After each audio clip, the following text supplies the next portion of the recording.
The Texas Commission on Environmental Quality has given the all clear for Aransas Pass residents to continue using their water after a ban lasting more than 36 hours. It's where we begin the news tonight. Word from the TCEQ came down around 10:30 this morning that test results from water samples came back negative for contamination. City Manager Gary Edwards says tap water in the community meets the regulatory standards and is safe for human consumption.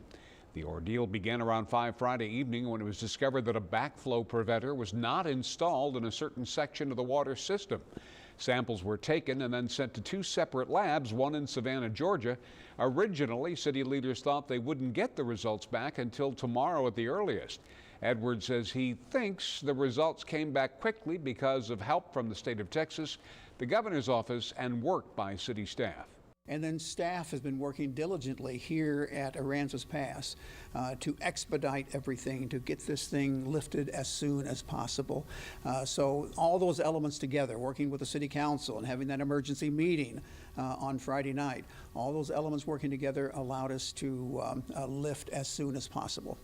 An investigation already underway. Edwards says it was back in 2006 that the TCEQ issued requirements for backflow preventers to be installed at this particular location.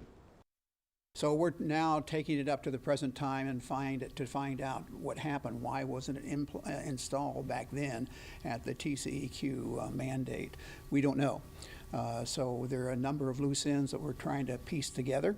But that investigation started this weekend, started Friday night actually, to find out what happened so that we don't allow something like this to happen again. The city manager said the business where this occurred was not responsible for the issue, and once they found out, they began working with the city to try to put preventative measures in place.